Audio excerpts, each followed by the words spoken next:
Mayonnaise பண்ணுறதுக்கு first ஒரு சின்ன கிரைண்டிங் ஜாரில் நம்ம கொஞ்சம் கடுகு பவுடர் பண்ணி எடுக்க போகிறோம். நம்மளோட மயோனைஸ்க்கு நம்ம ஃப்ரெஷ்ஷாக மஸ்டர்ட் வந்து பவுடர் பண்ணி எடுத்துருக்கோம். இல்லைனா மஸ்டர்ட் சாஸ் கூட யூஸ் பண்ணலாம்.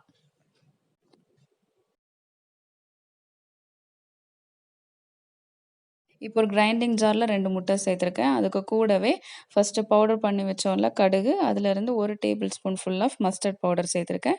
அதுக்கப்புறம் இதுக்கு தேவையான அளவு உப்பு சேர்த்துருக்கேன். அடுத்தது இதில் 2 டேபிள் ஸ்பூன் அளவு வினிகர் சேர்க்கணும். வினிகருக்கு பதிலாக லெமன் ஜூஸ் கூட யூஸ் பண்ணலாம். இந்த 2 முட்டைக்கு ஒரு ஹாஃப் சைஸ் லெமன் ஜூஸ் ஃபுல்லாக சேர்க்கணும். நெக்ஸ்ட்டு இதில் 1 கப் எண்ணெய் சேர்த்துருக்கேன். 2 முட்டைக்கு 1லேருந்து 1 1/2 கப் வரைக்கும் எண்ணெய் சேர்க்கலாம். இதில் எந்த ரீஃபைண்ட் ஆயில் வேணாலும் யூஸ் பண்ணலாம். ஸ்ட்ராங்கான ஸ்மெல் இல்லாத எந்த ஆயில் வேணாலும் யூஸ் பண்ணலாம். நான் இன்றைக்கி யூஸ் பண்ணியிருக்கிறது ரைஸ் பிரான் ஆயில். இனி இதெல்லாமே நல்லா பிளெண்ட் பண்ண மயோனைஸ் ரெடி.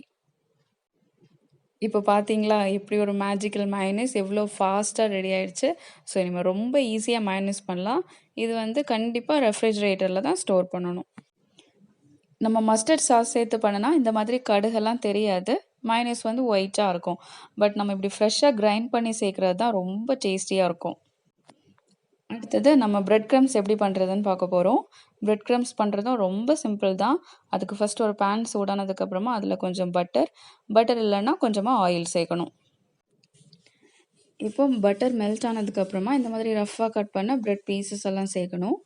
உங்களுக்கு இந்த ப்ரௌன் எட்ஜஸ் எல்லாம் பிடிக்காதுன்னா அதை ரிமூவ் பண்ணி மிடில் உள்ள அந்த ஒயிட் மட்டும் சேர்க்கலாம். இதெல்லாம் கொஞ்சம் கிறிஸ்பி ஆகிற வரைக்கும் நம்ம இதை ரோஸ்ட் பண்ணணும். இது ஃப்ளேம் வந்து லோவில் வச்சு ரோஸ்ட் பண்ணணும்.